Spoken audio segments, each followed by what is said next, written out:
ನೀವು ಮೂವರು ಹೋಗಿ ಏನೇನು ಬೇಕೋ ಅದೆಲ್ಲವನ್ನ ಕೊಂಡ್ಕೊಂಡು ಬನ್ನಿಪ್ಪ. ನಿಮ್ಮಪ್ಪ ಮತ್ತು ನಾನು ಮನೆ ಕೆಲಸಗಳನ್ನೆಲ್ಲ ನೋಡ್ಕೊಳ್ತೀವಿ, ಇಲ್ಲಿ ನಡಿಬೇಕಾದದ್ದನ್ನೆಲ್ಲ ನಾವು ಮಾಡ್ತೀವಿ ಅಂದರು ಸುಲೋಚನಾ ಅವರು. ಹಾಂ ಅಮ್ಮ, ಹೋಗಿ ಬರ್ತೀವಿ ಅಂತ ಅಂದ ಆರ್ಯ. ಇವತ್ತೇ ಹೋಗೋಣವಾ ಅಂತ ಅನ್ವಿತಾ ತನ್ನ ತಿಂಡಿ ಮುಗಿದ ಮೇಲೆ ಕೇಳಿದ್ಲು.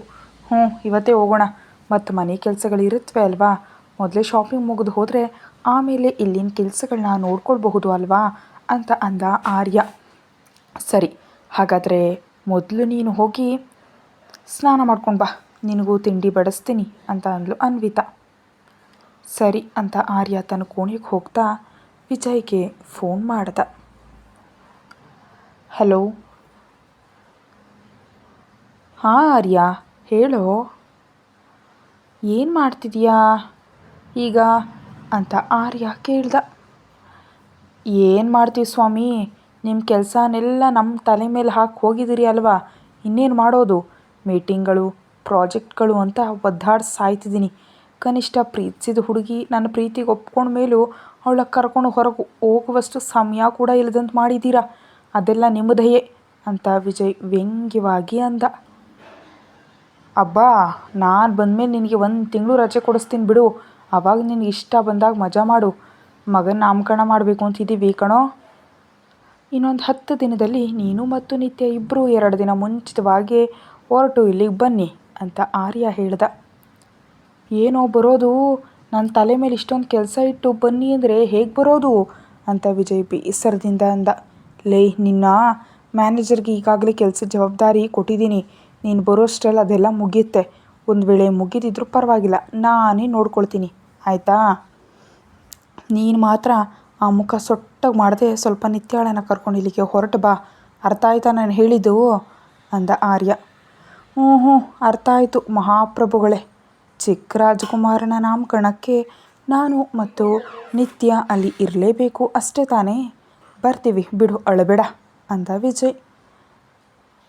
ತುಂಬ ಬಲ್ತೋಗ್ಬಿಟ್ಟಿದ್ಯಾ ಕಣೋ ಅಂತ ನಿತ್ಯ ಅಲ್ಲಿದ್ದಾಳಾ ಅಂತ ಆರ್ಯ ಕೇಳ್ದ. ಅವಳು ಇಲ್ಯಾಕಿರ್ತಾಳೆ, ತಂಗಿ ಜವಾಬ್ದಾರಿ ಕೊಟ್ಟಿದೆಯಲ್ವ ನೀನು, ಅವಳೀಗ ಬಿಡುವಿಲ್ಲದೆ ಕೆಲಸ ಮಾಡ್ತಿದ್ದಾಳೆ.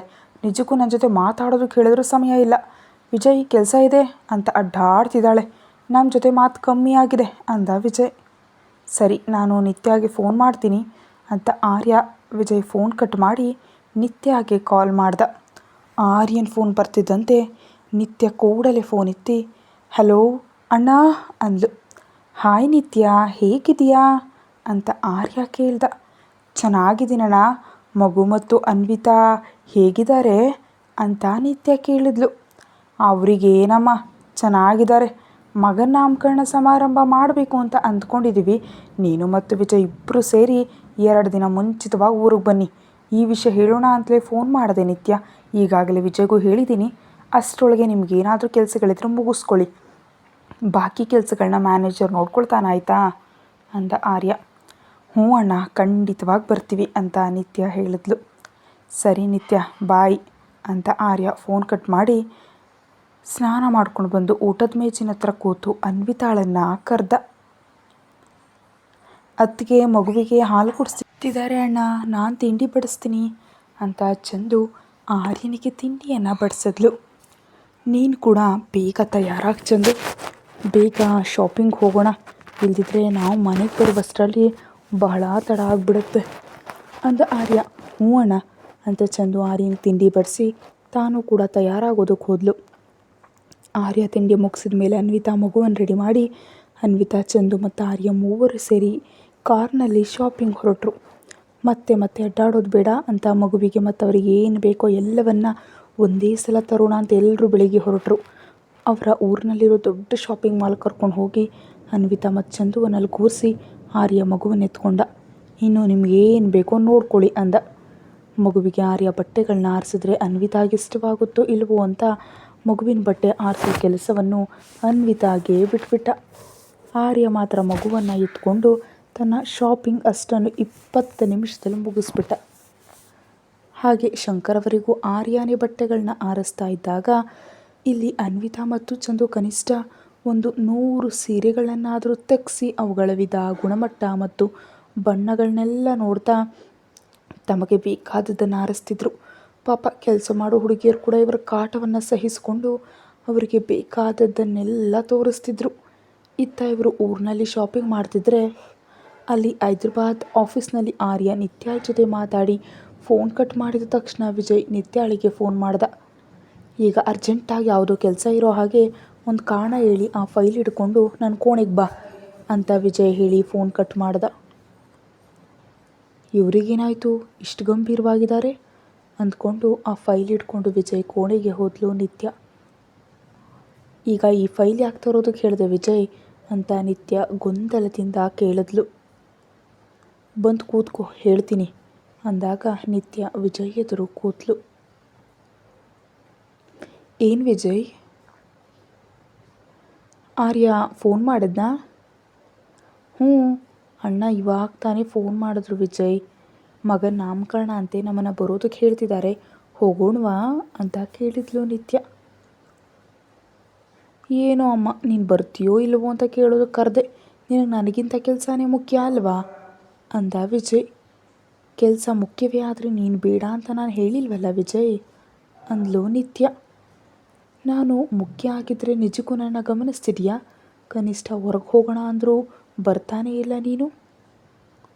ಯಾವಾಗಲೂ ಕೆಲಸ ಕೆಲಸ ಅಂತ ಆಫೀಸ್ನಲ್ಲಿರ್ತೀಯ, ಮನೆಗೆ ಹೋದರೆ ಆ ಲ್ಯಾಪ್ಟಾಪ್ ಹಿಡ್ಕೊಂಡು ಆ ಮೀಟಿಂಗ್ ಇದೆ, ಈ ಕೆಲಸ ಇದೆ ಅಂತ ನನ್ನ ಭೇಟಿ ಮಾಡೋದನ್ನೇ ಬಿಟ್ಟುಬಿಟ್ಟಿದೆಯಾ? ನನ್ನ ಪ್ರೀತಿಗೆ ಒಪ್ಕೊಂಡಿದ್ಯಾ? ಹೌದು, ಆದರೆ ನಿಜಕ್ಕೂ ನಾವು ಖುಷಿಯಿಂದ ಕಳೆದ ಕ್ಷಣಗಳೇ ಇಲ್ಲ. ಹೀಗಿದ್ದರೆ ಹೇಗೆ ಬಂಗಾರ? ನಾನು ನನ್ನ ತುಂಬ ಮಿಸ್ ಮಾಡ್ಕೊಳ್ತಿದ್ದೀನಿ, ಯಾವಾಗೂ ನೆನಪು ಮಾಡ್ಕೊತಿದ್ದೀನಿ ಗೊತ್ತಾ? ಆ ಆರ್ಯ ಒಬ್ಬ ಇದ್ದಾನಲ್ಲ, ಅವನು ತನ್ನ ಜೀವನ ಸರಿಪಡಿಸ್ಕೊಳ್ಳೋದಕ್ಕೆ ಹೋಗಿ ತನ್ನೆಲ್ಲ ಭಾರವನ್ನು ನನ್ನ ಮೇಲೆ ಹಾಕಿ ಹೋಗಿದ್ದಾನೆ. ನನಗೇನು ಇಲ್ಲಿ ಸಾಕಾಗಿ ಹೋಗ್ತಿದೆ. ಅವನು ಯಾವಾಗ ಬರ್ತಾನೋ ಏನೋ, ಇಲ್ಲದಿದ್ದರೆ ಇದನ್ನು ನನ್ನ ಮೇಲೆ ಹಾಕಿ ಅಲ್ಲಿ ಹೆಂಡತಿ ಮಗನ ಜೊತೆ ಮಜಾ ಮಾಡ್ತಿರ್ತಾನೋ ಅಂತ ಅಂದ್ಲು ವಿಜಯ್. ಅಣ್ಣ ಸುಮ್ಮನೆ ಹೋಗಿಲ್ವಲ್ಲ ವಿಜಯ್, ತನ್ನ ಜೀವನ ಸರಿಪಡಿಸ್ಕೊಳ್ಳುವಂತಹ ಕೆಲಸದ ಮೇಲೆ ಹೋಗಿದ್ದಾನಲ್ವಾ? ಇನ್ನು ನಡೆದದ್ನೆಲ್ಲ ನಿನಗೆ ಹೇಳೇ ಇರ್ತಾನೆ ಅಂತ ಅಂದ್ಕೊಡ್ತೀನಿ. ಅವೆಲ್ಲ ತಿಳಿದ ಮೇಲೂ ನಾವು ಅಣ್ಣನನ್ನು ಅನ್ನೋದು ಸರಿಯಲ್ಲ ಅಲ್ವಾ? ಒಬ್ಬನಿಂದ ಈಗ ಇಷ್ಟೊಂದು ಜನರ ಜೀವನ ನಾಶ ಆಯಿತು, ನೋಡಿದ್ಯಾ?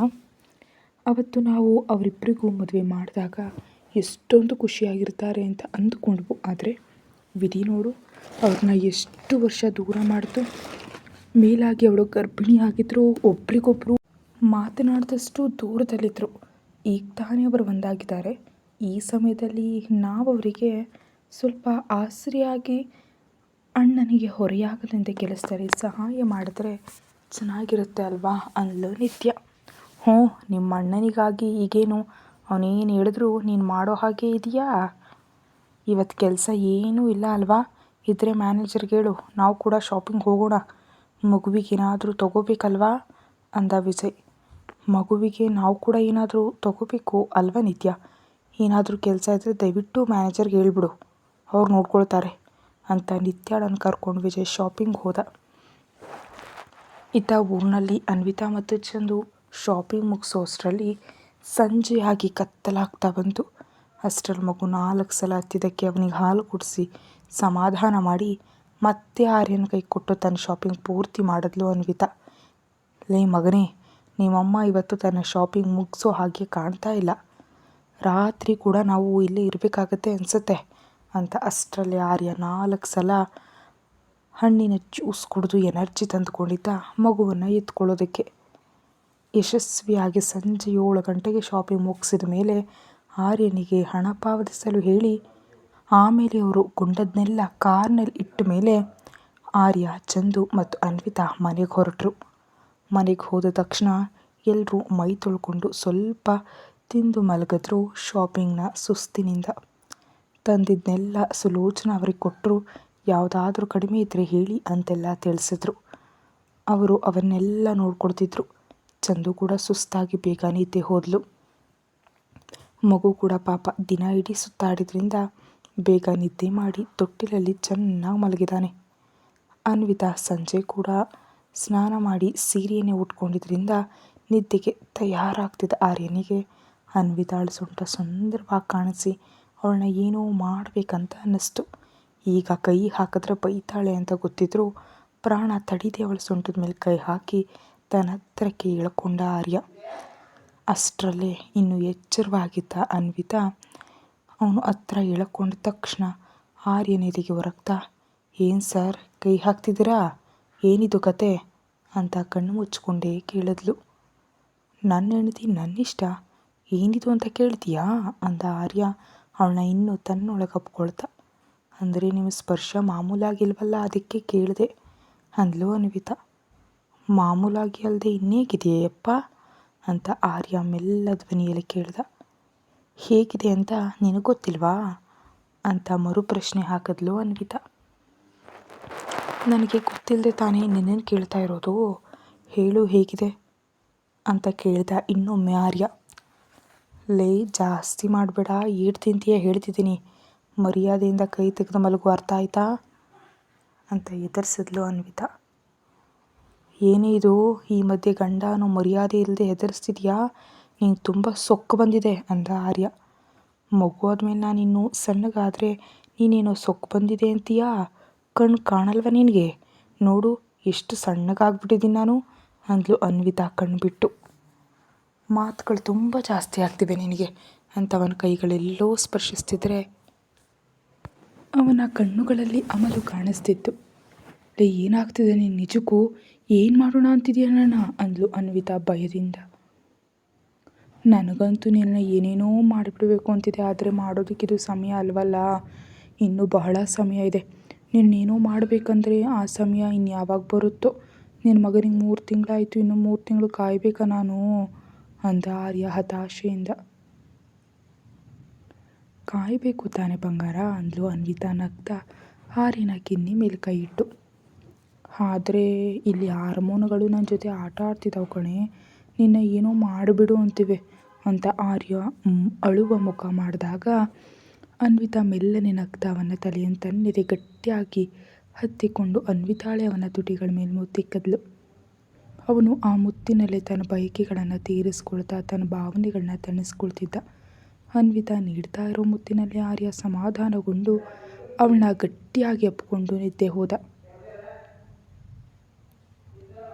ಗಂಡನ ಅಪ್ಪಣೆಯಲ್ಲಿ ಆಯಾಗಿ ನಿದ್ರಿಸಿದ್ಲು ಅನ್ವಿತಾ. ಹೀಗೆ ಮಗುವಿನ ನಾಮಕರಣದ ದಿನ ಬಂದೇ ಬಿಡ್ತು. ಆರ್ಯನ ಮನೆ ಸಮಾರಂಭಕ್ಕಾಗಿ ಅಂದವಾಗಿ ಅಲಂಕಾರಗೊಂಡಿತ್ತು. ಹೊರಗಡೆ ಮೊಮ್ಮಗನ ಕಾರ್ಯಕ್ರಮಕ್ಕಾಗಿ ದೊಡ್ಡ ವೇದಿಕೆಯನ್ನು ಶಂಕರವರು ಸಿದ್ಧಪಡಿಸಿದ್ರು. ಊರಿನಲ್ಲಿರೋ ಎಲ್ರಿಗೂ, ಬಂಧುಗಳಿಗೆ, ಸ್ನೇಹಿತರಿಗೆ, ಗೊತ್ತಿದ್ದವರಿಗೆ, ಗೊತ್ತಿಲ್ಲದವರಿಗೆಲ್ಲ ಮಗುವಿನ ನಾಮಕರಣಕ್ಕೆ ಆಹ್ವಾನವನ್ನು ಕಳಿಸಿದ್ರು. ಆ ದಿನ ಊರಿನವರೆಲ್ಲರಿಗೂ ಅವರ ಮನೆಯ ಬಳಿಯೇ ಊಟದ ವ್ಯವಸ್ಥೆಯನ್ನು ಮಾಡಿದ್ರು. ಬೆಳಗ್ಗೆ ಸುಲೋಚನಾ ಅವರಿವರನ್ನೆಲ್ಲ ಎಬ್ಬಿಸಿ ಹಠ ಮಾಡ್ತಿದ್ರು, ಬೇಗ ತಯಾರಾಗಿ ಬನ್ನಿ, ಪೂಜೆಗೆ ಸಮಯ ಆಗ್ತಿದೆ ಅಂತ. ಆರ್ಯ ಮತ್ತು ಅನ್ವಿತಾ ಬೆಳಗ್ಗೆ ಎದ್ದು ಮೊದಲು ಮಗುವನ್ನು ಸುಲೋಚನಾ ಅವರ ಕೈ ಕೊಟ್ಟರು. ಸ್ನಾನ ಮಾಡಿಸಿ ರೆಡಿ ಮಾಡಿಸಿ ಅಂತ. ಸ್ನಾನ ನಾನೇ ಮಾಡಿಸ್ತೀನಿ, ಆದರೆ ನಿಮ್ಮ ಮಗನನ್ನು ನೀವೇ ರೆಡಿ ಮಾಡ್ಕೊಳ್ಳಿ ಅಂತ ಮಗುವಿಗೆ ಸ್ನಾನ ಮಾಡಿಸಿ ಅನ್ವಿತಾ ಕೈ ಕೊಟ್ಟರು ಸುಲೋಚನಾ ಅವರು. ನಿಮ್ಮ ಮಗನನ್ನು ನೀವೇ ರೆಡಿ ಮಾಡಿ ಅಂತ ಮಗುವನ್ನು ಆರ್ಯನ ಕೈಗೆ ಒಪ್ಪಿಸಿ ಅನ್ವಿತಾ ಸ್ನಾನ ಮಾಡಿ ಬಂದು ಸೀರೆ ಉಡ್ತಿದ್ಲು. ಇನ್ನು ಮಗನಿಗಾಗಿ ತಂದಿದ್ದ ಪುಟ್ಟ ಪಟ್ಟು ಪಂಚೆ ಮತ್ತು ಬಿಳಿ ಬಣ್ಣದ ಅಂಗಿ ತೊಡಿಸಿ ಅವನ್ನ ರೆಡಿ ಮಾಡ್ತಿದ್ದ ಆರ್ಯನಿಗೆ ಮಗು ಬಟ್ಟೆ ಹಾಕುವಾಗ ತುಂಬ ಅಡ್ಡಾಡ್ತಿದ್ದ. ಲೈ ಸುಮ್ಮನಿರು ಕಂದ, ಒಂದು ಕೈ ಹಾಕಿದ್ರೆ ಇನ್ನೊಂದು ಕೈ ತೆಗಿದೀಯಾ ಅಂತ ಪುಟ್ಟ ಬಟ್ಟೆಯನ್ನು ಅರ್ಧ ಗಂಟೆ ಕಷ್ಟಪಟ್ಟು ಮಗನಿಗೆ ತೊಡಿಸ್ತಾ ಆರ್ಯ.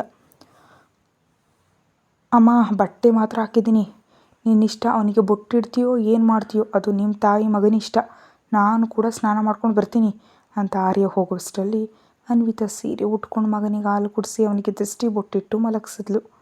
ಇನ್ನು ಅವಳು ಕನ್ನಡಿ ಮುಂದೆ ಕೂತು ಜಡೆ ಹೆಣ್ಕೊಂಡು ಮೆಲ್ಲನೆ ಆಭರಣಗಳನ್ನು ಒಂದೊಂದಾಗಿ ಹಾಕ್ಕೊಂಡು ತಯಾರಾಗ್ತಾ ಇದ್ಲು.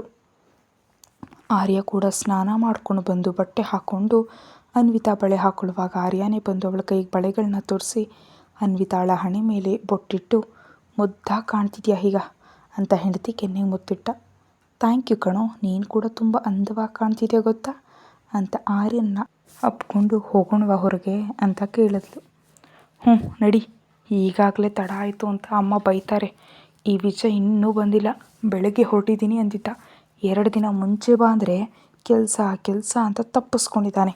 ಅವನ ವಿಷಯ ನಾನು ಹೈದ್ರಾಬಾದ್ಗೆ ಹೋದ್ಮೇಲೆ ಹೇಳ್ತೀನಿ, ನೀನು ಅವನ್ನ ಕರ್ಕೊಂಡು ಬಾ, ನಾನು ವಿಜಯ್ಗೆ ಫೋನ್ ಮಾಡ್ತೀನಿ ಅಂತ ಆರ್ಯ ತನ್ನ ಮಲಗೋ ಕೋಣೆಯಿಂದ ಹೊರಗೆ ಬರ್ತಾ ವಿಜಯ್ಗೆ ಫೋನ್ ಮಾಡ್ದ.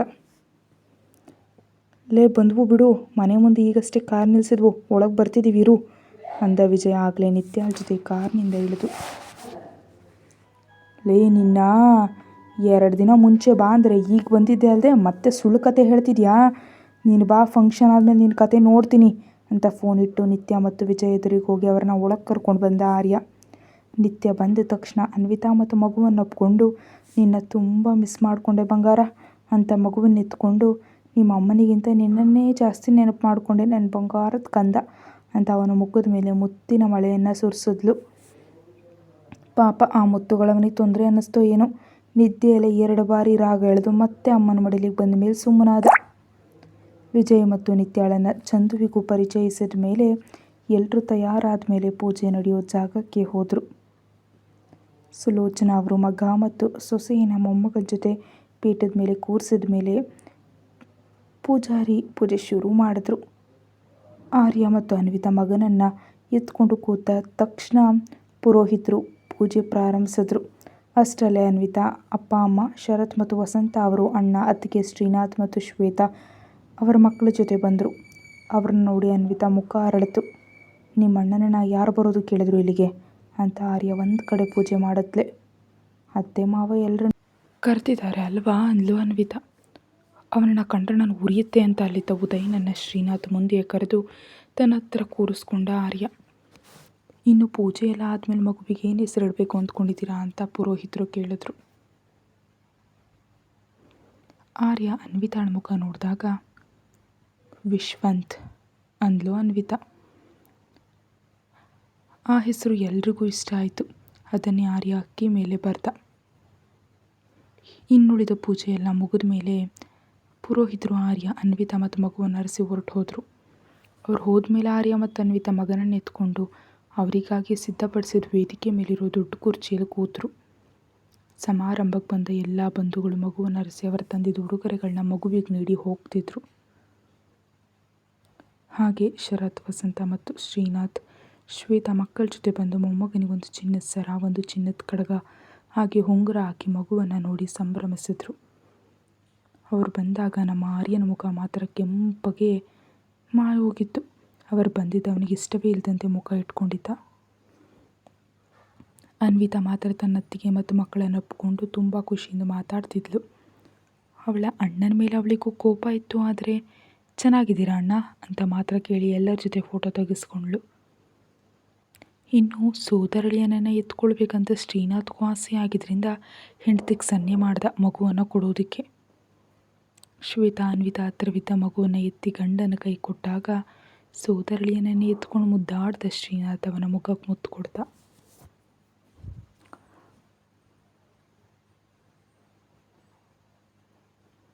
ಕೊಡು ಕೊಡು, ನನ್ನ ಮಗನಿಗೆ ಎಷ್ಟು ಮುತ್ತು ಕೊಡ್ತೀಯೋ ಅಷ್ಟು ಕೊಡು, ಅವನ ಕೈಯಿಂದಲೇ ನನಗೆ ಒದೆ ಕೊಡಿಸಿದ್ರೆ ಕೇಳಿ ನನ್ನನ್ನು ಅಂತ ಆರ್ಯ ಅಂದ್ಕೊಂಡ. ಇನ್ನು ಎಲ್ಲರೂ ಬಂದು ಆರ್ಯ, ಅನ್ವಿತಾ ಮತ್ತು ಮಗುವನ್ನು ಹರಿಸಿ ಊಟ ಮಾಡಿ ಹೋಗೋಷ್ಟರಲ್ಲಿ ಸಂಜೆ ಆಯಿತು. ಫೋಟೋಗಳು, ಫೋಸ್ಗಳು ಅಂತ ಆಗಲೇ ಆರ್ಯ ಮತ್ತು ಅನ್ವಿತಾಗೆ ಸುಸ್ತಾಗಿ ಹೋಗಿತ್ತು. ಇನ್ನು ಚಂದು ತನ್ನ ಅಳಿಯನ ಜೊತೆ ಬಹಳಷ್ಟು ಫೋಟೋಗಳನ್ನ ತೆಗೆಸ್ಕೊಂಡ್ಳು. ಹಾಗೆ ಸುಲೋಚನಾ ಮತ್ತು ಶಂಕರ್ ಅವರು ಕೂಡ. ಉದಯ್ ಕೂಡ ಮಗುವನ್ನು ಎತ್ಕೊಂಡು ಫೋಟೋವನ್ನು ತೆಗೆಸ್ಕೊಂಡ. ಹಾಗೆ ಸಮಾರಂಭದಲ್ಲಿ ಅವರಿಗೆ ಬಹಳ ಸಹಾಯಕವಾಗಿದ್ದ. ನಿತ್ಯ ಮತ್ತು ವಿಜಯ್ ಅಂತೂ ಮಗುವನ್ನು ಎತ್ತಿ ವಿಶುಪಾಪು ಅಂತ ಮುದ್ದಾಡಿ ಅವನಿಗೆ ತಂದಿದ್ದ ಸರವನ್ನು ಅವನ ಕೊರಳಿಗೆ ಹಾಕಿ ಫೋಟೋ ತೆಗೆಸ್ಕೊಂಡ್ರು. ಇನ್ನು ಮಗುವಿನ ನಾಮಕರಣ ಮುಗಿಯೋವರೆಗೆ ಇದ್ದು ಶರತ್, ವಸಂತ ಮತ್ತು ಶ್ವೇತಾ, ಶ್ರೀನಾಥ್, ಅನ್ವಿತಾ ಮತ್ತು ಆರ್ಯನಿಗೆ ತಿಳಿಸಿ ಮಗುವನ್ನು ಇನ್ನೊಮ್ಮೆ ಎತ್ತಿ ಮುದ್ದಾಡಿ ಹೊರಟು ಹೋದರು. 4 ದಿನಗಳ ನಂತರ ಬರ್ತೀವಿ, ಅದಕ್ಕೆ ಮಗಳು, ಅಳಿಯ ಮತ್ತು ಮೊಮ್ಮಗನನ್ನು ಮನೆಗೆ ಕರ್ಕೊಂಡು ಹೋಗ್ತೀವಿ ಅಂತ ಸುಲೋಚನಾ ಅವರಿಗೆ ತಿಳಿಸಿ ಅವರು ಹೊರಟರು. ಇನ್ನು ಯಾರೂ ಇಲ್ಲದಂತೆ ಕಾರ್ಯಕ್ರಮ ಮುಗಿದ ಮೇಲೆ ಶಂಕರ್ ಅವರು ಎಲ್ಲವನ್ನ ಶುಚಿಗೊಳಿಸಿದ್ರು. ಇನ್ನು ಮಗುವಿಗೆ ಸ್ನಾನ ಮಾಡಿಸಿ ಅಡುಗೆ ಮನೆಯಲ್ಲಿದ್ದ ಸಾಮಾನುಗಳನ್ನೆಲ್ಲ ಬಳಸಿ ಮೊಮ್ಮಗನಿಗೆ ಸುಲೋಚನಾ ಅವರು ದೃಷ್ಟಿ ತೆಗೆದರು. ಅಷ್ಟರಲ್ಲಿ ವಿಜಯ್ ಮತ್ತು ನಿತ್ಯ ಪ್ರಯಾಣದಿಂದ ಸುಸ್ತಾಗಿದ್ದರಿಂದ ಚಂದು ಮತ್ತು ನಿತ್ಯ ಒಂದು ಕೋಣೆಗೆ ಹೋದರೆ ವಿಜಯ್ಗೆ ಅತಿಥಿ ಕೋಣೆಯನ್ನು ತೋರಿಸಿದ್ರು. ನನಗೆ ತಿನ್ನೋದಕ್ಕೂ ಕೂಡ ಶಕ್ತಿ ಇಲ್ಲ ಆರ್ಯ ಅಂತ ಅನ್ವಿತಾ ಅಂದ್ಲು. ಮಗು ಕೂಡ ದಿನವಿಡೀ ಸುಸ್ತಾಗಿದ್ದರಿಂದ ಅಮ್ಮನ ಹತ್ರ ಹಾಲು ಕುಡಿದು ಕೂಡಲೇ ಮಲಗಿಬಿಟ್ಟ. ಅವನ ಪಕ್ಕದಲ್ಲಿ ಮಲಗಿಸ್ಕೊಂಡು ಅನ್ವಿತಾ ಕೂಡ ನಿದ್ದೆಗೆ ಜಾರದ್ಲು. ಕತೆ ಮುಂದುವರಿಯುತ್ತೆ. ಹೆಚ್ಚಿನ ವೀಡಿಯೋಗಾಗಿ ಚಾನಲ್ಗೆ ಮೆಂಬರ್ಶಿಪ್ ತೊಗೊಂಡು ವೀಡಿಯೋ ಮೊದಲೇ ನೋಡಿ.